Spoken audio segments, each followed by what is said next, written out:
अस्सलाम ठीक है। वालेकुम, क्या हाल है आप सबकी? उम्मीद है आप सब लोग ठीक होंगे। तो क्रिकेट की एक और स्पेशल वीडियो के साथ मैं हूं आपका मेजबान आकिब मंसूर और आपकी खिदमत में हाजिर।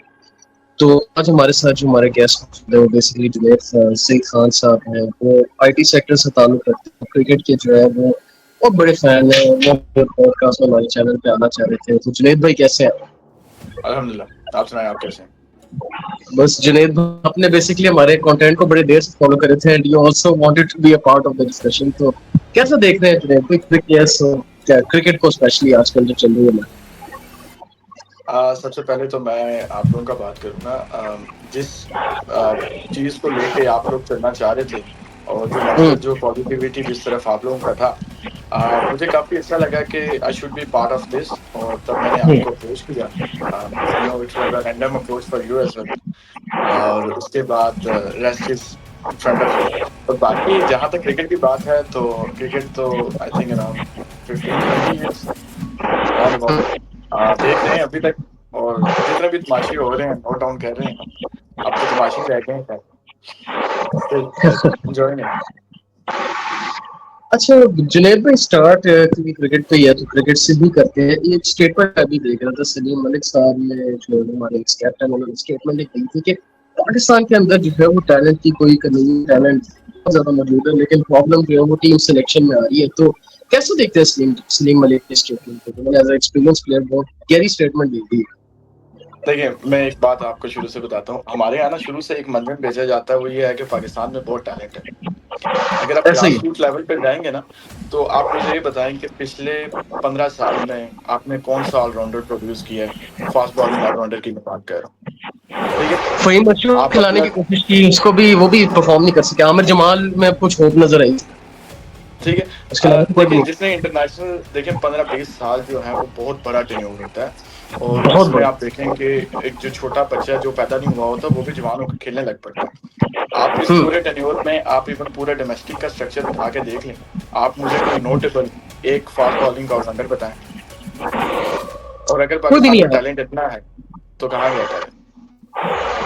स्कैरसिटी आ रही है। आप आप मेरे सामने लोग बात करेंगे जी फेम अशरफ की, बिलावल भट्टी की। आप बिलावल भट्टी की भी एवरेज निकाल के देख लें। इनिशियली जो टीम में सिलेक्शन हुई थी उनकी, वो एज ए बॉलर हुई थी। अनवर अली को आप देख लें, फेम अशरफ को देख लें, तो वो एक जनरल ऑलराउंडर्स नहीं थे। हम जनरल ऑलराउंडर का नाम उस वक्त लेते हैं जब उसकी बैटिंग एवरेज कम अज कम भी, अगर उसकी आप नोट डाउन करें, तो 34-35 मिनिमम। और वो बॉलिंग में हम्म। अटैक को लीड करता हो। ऐसा हमारे पास कभी कोई, आप पिछले 20-25 साल में, मेरा नहीं ख्याल अब्दुल रज़ाक के बाद कोई एग्जिस्ट भी किया हमारे सामने। तो ये एक मंजर है जो कि चिपकाया जाता है, पाकिस्तान में टैलेंट है। आप ग्रास रूट लेवल से आप टैलेंट निकाल के लाते हैं, लेकिन उसके बाद उस टैलेंट के साथ कैसे ट्रीट करना है, ये कहीं भी हमारे सीनियर्स ने, किसी ने डिसाइड ही नहीं किया हो। मैं यहाँ पे खाली एक बंदे का नाम लूंगा। I think Haider Ali was a bright future. उनकी टेक्निक नहीं थी, कुछ नहीं था। और बात करें अगर टेक्निक की, तो आजकल मुझे बता दें 5-7 प्लेयर्स के अलावा इंटरनेशनली कौन से प्लेयर्स की टेक्निक है। You look at Surya Kumar Yadav and answer और मी फिर कि हैदर क्या अली वो की टेक्निक टेक्निक से पे भी हिट जो करते हैं। क्वेश्चन होता था, हैदर अली की टेक्निक पे भी तो बड़ा सवाल उठता था कि वो वही टेक्निक मैं बात कर ना रहा हूँ जो ना, है तो स्टडी उन पे यही क्वेश्चन होता था कि हैदर अली की टेक्निक जो है वो, हफीज की मुझे रिमार्केबल स्टेटमेंट याद है कि जी एक टांग उठा के छक्का मारा, और हमारा कोच जो था he was clapping for him. Tape और बॉल मैं प्लेयर की समझ रहा तरह था। खेलते हैं ना, स्लॉग मारने के चक्कर में जाते हैं, ठीक है। स्लॉग मारने के आप चक्कर मुझे में एक जाते बात थे। बताएं कि इंटरनेशनल क्रिकेट में आप 10 से 15 लोग गिनवा सकते हैं सारी टीम में से जो कि टेक्निकली स्ट्रॉन्ग प्लेयर हैं। उसके अलावा कहाँ पे है टेक्निक? अब मुझे ये बात बताएं, आ, सूर्या कुमार यादव जो है, क्या हम्म। उनकी टेक्निक में टी भी शामिल है? नहीं, वो भी pure hitter of the ball है, हार्ड हिटर है वो भी है। देखें, यही मैं बात आपको बताना चाह रहा हूँ कि अब देखें, आपके पास एक टैलेंट आ जाता है जो कि पोटेंशियल टैलेंट होता है, जिसको आप ग्रूम कर सकते हैं। आप उसको 2-3 चांसेस देते हैं, और उसके बाद आप उसको साइड लाइन कर देते हैं। पर उससे भी बड़ा मसला ये है कि हमारे यहाँ एक खास फॉर्मेट से ड्रॉप नहीं किया जाता, हमारे यहाँ टीम से ड्रॉप कर दिया जाता है। मैं आपको ऐसे एक ही एग्जांपल दे रहा हूँ। हैदर अली T20 क्रिकेट में फ्लॉप हो गए थे। मतलब एक होता है इंसान के जिसका यकीन ही नहीं आना शुरू हो जाता है कि ये वही प्लेयर है जिसने इंटरनेशनल क्रिकेट में और पीएसएल में इतना अच्छा खेला था। वो इस लेवल पे फॉल बैक करना शुरू हो गए। लेकिन अगर आज भी आप उनके रिसेंट मैचेस देखें जो उन्होंने ओडीआई क्रिकेट में खेले थे, तो उनके लास्ट स्कोर्स में आई थिंक सो पिछले 5 मैचेस में उनके 2 या 3 निसफ सेंचुरियां थी। तो जब उनको ड्रॉप किया गया, तो आपने उनको रिगार्डलेस ऑफ द फॉर्मेट, सारे फॉर्मेट से ड्रॉप कर दिया। तो इसी तरह अगर एक प्लेयर जो है वो किसी एक फॉर्मेट में ठीक परफॉर्म कर रहा है, आप उसको उठा के टेस्ट क्रिकेट में भी ले आते हो। ऐसे ही। तो ये बहुत सारी चीज़ें ऐसी हैं जो कि बेस लेवल पे सेट होने की ज़रूरत है, और इसमें एक जो वाहिद जो होप नज़र आई थी मुझे 15-20 साल में, वो रमीज़ राजा थे। मैं उनको भी ऐसा नहीं हटा है कि मैं दिया गया, ब्लाइंडली, हाँ, ब्लाइंडली उनको भी किसी हटा बंदे को दिया गया, सपोर्ट तो वो भी करता कुछ हूँ, ऐसे नहीं। सियासी नजर का शिकार हो गया ना। मैं आपको एक बहुत बेसिक सी बात बताता हूँ। पाकिस्तान क्रिकेट उस वक़्त तक आगे नहीं जाएगा जब तक आपकी प्राइम मिनिस्टर की बैक जो है वो आपके सारे पीसीबी चीफ्स के ऊपर से नहीं हटेगी।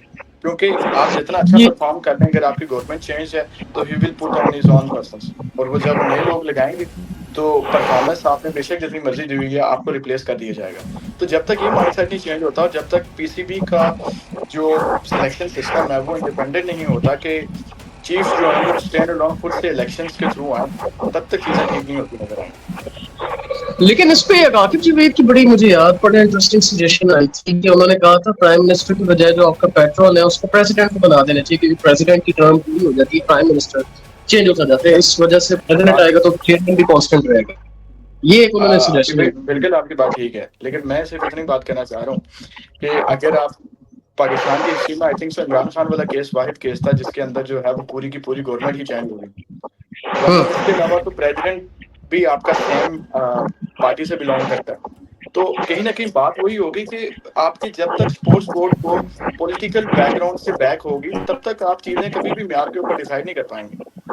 स्टेबिलिटी की कमी है बहुत ज्यादा बहुत हर ज़्यादा डिपार्टमेंट। स्टेबिलिटी की कमी है। आप देखें, आपने रिसेंट टाइम में इतने कैप्टन्स नहीं बदले जितने आपके पीसीबी के चीफ्स जो हैं, वो वो क्रिकेट को ने बदले। शेयर किया स्टार्ट की chairman selectors management captain change हो गए 4 अंदाज़ा से बड़े। करें, ऐसे ही है। और मैं रमीज़ राजा से इसलिए खुश था क्योंकि उन्होंने ग्रास रूट लेवल पे इतने काम करना शुरू किए थे, जो कि नज़र आ रहे थे। मेरा बेसिकली ताल्लुक जो है पिंडी से है, और पिंडी में मैं उसी मोहल्ले से हूँ जहाँ से शादाब है। तो मैंने शादाब को अपनी आँखों के सामने खेलता देखा है, मैंने शादाब की स्ट्रगल मेरी अपनी आँखों से देखी है। तो इस तरह के जितने लड़के थे जो कि स्ट्रगल कर रहे थे, रमीज़ राजा ने उनके लिए एक लॉन्चिंग पैड रखा था, तो बहुत ज़रूरी था। क्लब्स भी लालच के तौर पे चाह रहे थे कि अगर हम एक प्लेयर देते हैं तो हमारे सारे खर्चे उठा लेंगे, और ये ग्रास रूट लेवल पे बहुत बड़ी चेंजेस होती हैं, जो कि ओवरनाइट कभी रिजल्ट नहीं देती, लेकिन with in a passage of time 10-15 years आपको पता चलता है कि ये चीज़ें हमारे लिए कितनी बेनिफिशियल हुई हैं। वो सारी चीज़ें, वो सारे स्ट्रक्चर जो है वो आपने उठा के साइड पे कर दिए। 6 टीम्स के ऊपर क्वेश्चन किया जाता रहा, और आपने उठा के 5 टीम्स का एक टूर्नामेंट करवा दिया। क्यों? क्योंकि आप जब ग्रास रूट लेवल ये पे आए, ये तो बेसिकली आपको पेंटांगुलर की कॉपी मारी है ना, कि पेंटांगुलर कप हुआ करता था वनडे का, उसका बेसिकली मॉडिफाइड वर्जन है यही बात है, पेंटांगुलर लेकिन कप को इसकी एक 50 और रीज़न करना। ये है कि आपके पास 6 टीम की फॉर्मेशंस के लिए उतने प्लेयर्स भी तो चाहिए ना आपको। हाँ। और वो प्लेयर्स की क्वालिटी आप कैसे डिवाइड करेंगे? 5 टीम्स में तो आपने कर दी, थोड़े से इंटरनेशनल्स में जो डोमेस्टिक में अच्छा परफ़ॉर्म कर रहे थे आपने कर दिए। लेकिन एक छठी टीम के लिए फिर आप कहते हैं बहुत टैलेंट है। तो अगर आपका बहुत टैलेंट है तो यहाँ पे 10 टीमें डोमेस्टिक में खेल रही हैं। लेकिन जुनेद भाई, एक इस पे क्रिकेटर्स का हमेशा इमरान खान साहब पे क्वेश्चन रहा है कि डिपार्टमेंट कर दिए, बड़े प्लेयर्स को यूएसए जाके खेलना पड़ रहा है स्टिकली, तो ये बड़ा होता था इस पे क्या कहें। ये देखें उनकी डिपार्टमेंटल वजह से क्रिकेट प्लेयर्स को यूएसए जाना पड़ा, ज्यादा तो प्लेयर्स चले भी गए। देखें डिपार्टमेंटल क्रिकेट जो है ना, जब से बंद हुई थी, आप मुझे एक बात बताएँ। मुझे याद है कि जब डिपार्टमेंटल क्रिकेट चल रही थी, उस वक़्त 2016 में बंद हुई है, if I am not wrong. तो अब्दुल रज़ाक जो है वो इंटरनेशनल क्रिकेट से रिटायर हो गए थे 2013 या 14 में। ऐसे ही है। अब डिपार्टमेंटल क्रिकेट में अब्दुल रज़ाक भी खेल रहे हैं। अब्दुल रज़ाक के साथ बहुत सारे लड़के और ऐसे हैं जो कि पिछले 7-8 साल से इंटरनेशनल से रिटायर हो चुके हैं, लेकिन खेल रहे हैं।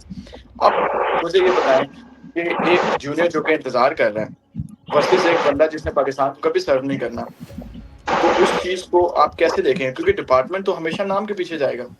आप यूपीएल बिल्कुल। को देख लें, आप एचपीएल को देख लें, आप वापडा को देख लें, सुई गैस को देख लें, उन्होंने हमेशा नाम के पीछे ही स्टेक्स लगाने हैं।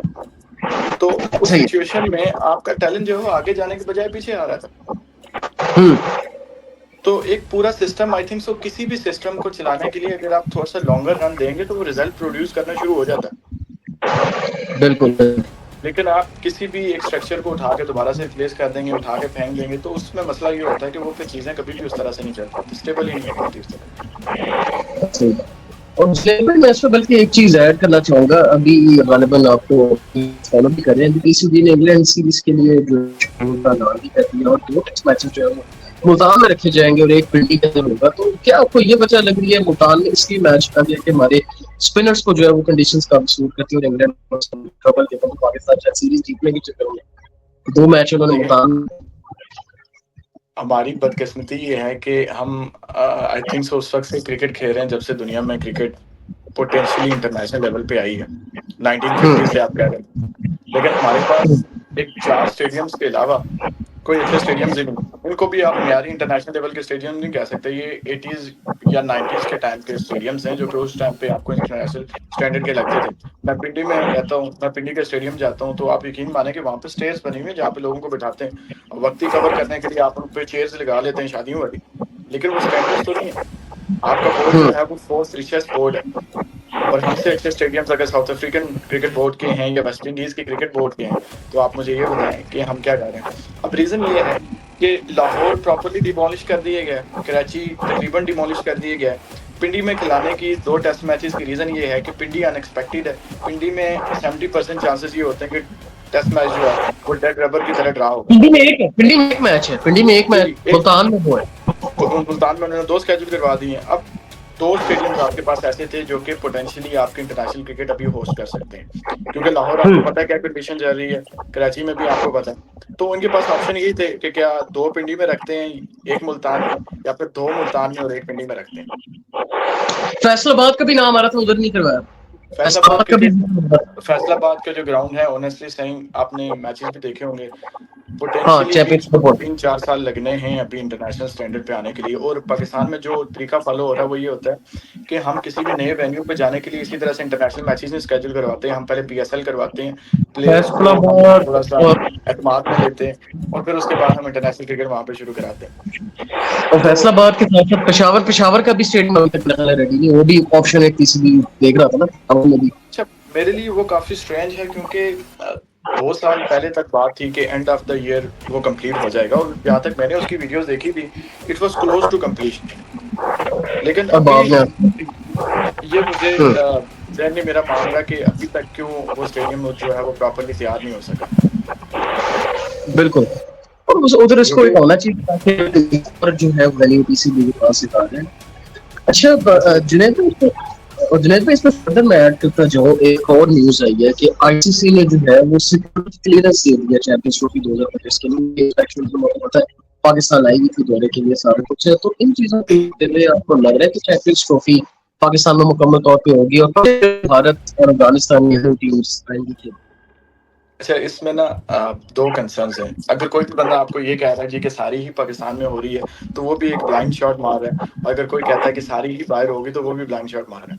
रीज़न ये है, यहाँ पे 2 चीज़ें हैं। आपको भी पता है, मुझे भी पता है कि इंडिया कभी भी आने के लिए इंटरेस्टेड नहीं होगा, और उनको लाना ऐसे है कि अगर वो यहाँ पे आ जाते हैं तो उसके बाद वो, आप ये समझ लें कि पाकिस्तान क्रिकेट की जो इकॉनमी है वो सारी चीज़ें जो है एकदम से बूम पकड़ेंगी, और वो बहुत ज़रूरी है इंडिया के यहाँ पे आना भी।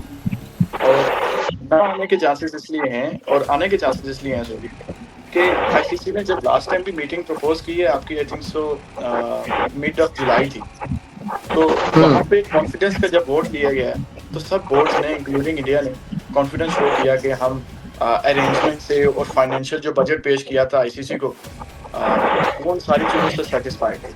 तो अगर इस साइड पे आप देखें तो आपको लगेगा कि हाँ चीज़ें ठीक चल रही हैं, लेकिन अगर आप इस साइड पे देखें, कंसीडरिंग कि इंडिया किस तरह से बिहेव करता है और किस तरह से बिहेव करता रहे, तो कहीं ना कहीं जहन में ये चीज़ जरूर जाती है कि हाँ शायद वो ना आए।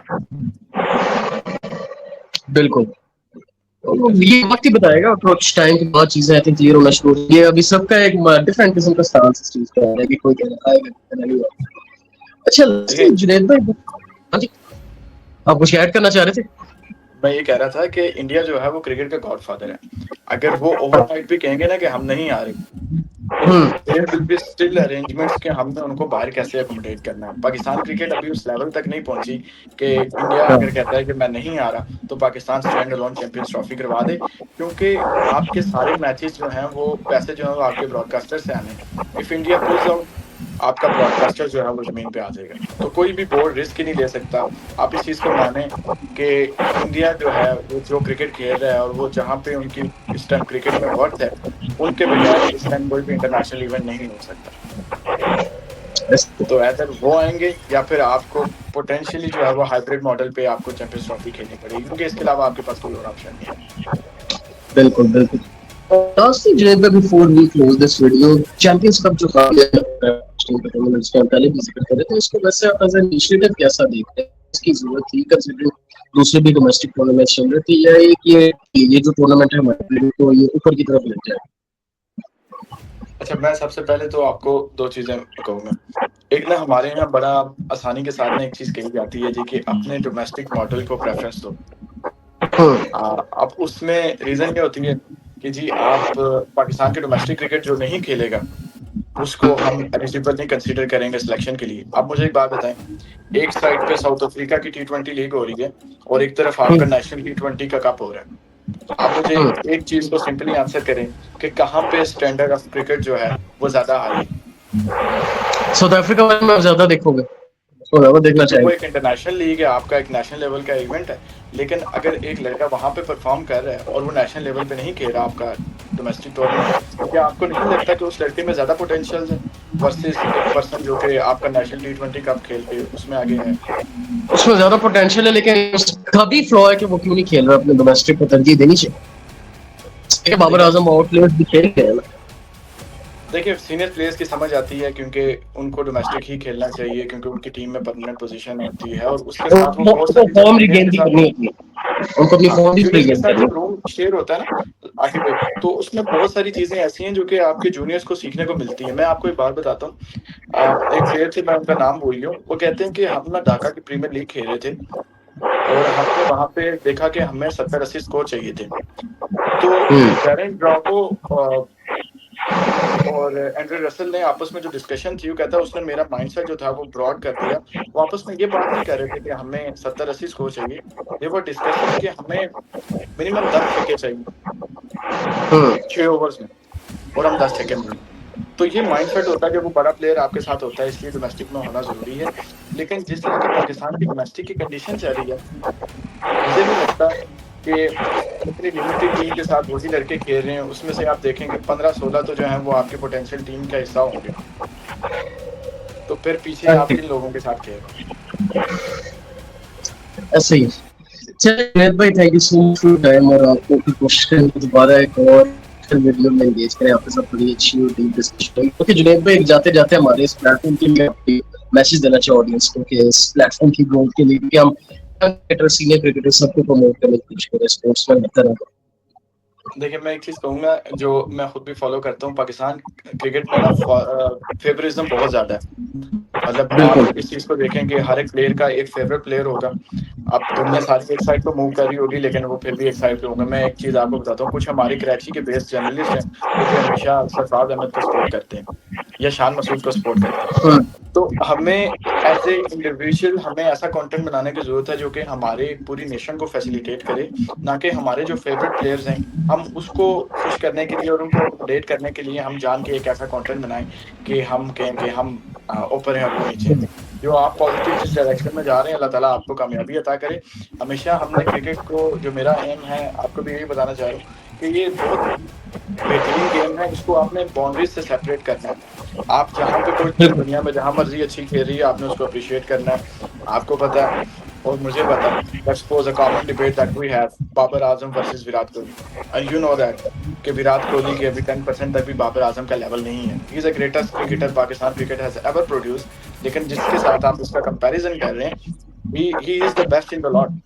तो हमें यस ये चीजें एक्सेप्ट करनी चाहिए कि हम एक पाकिस्तान या इंडियन क्रिकेट को सपोर्ट नहीं कर रहे हैं, हम रियलिटी बेसिस पे जो चीजें हो रही हैं आप उनको करें, आप उन्हीं चीज को आगे लेके जाएं और अल्लाह ताला आपको कामयाबी अता करेगा जिस चीज में आप लगे हुए हैं इंशाल्लाह। और देर आए दुरुस्त आए, इंशाल्लाह जरूर आपको जो है वो जुनैद कामयाबी भाई, मिलेगी। Thank you so much for time, और आपको कोशिश करेंगे एक और वीडियो में दोबारा फिर एंगेज करें। So yes guys, that's it for this video. Cricket के बहुत पेज को शुक्रिया। लाइक करें और सब्सक्राइब करें। तो मौका जिस तब तक के लिए मुझे दीजिए इजाजत। अल्लाह हाफिज़। ठीक है, अल्लाह हाफिज। सही हो गया।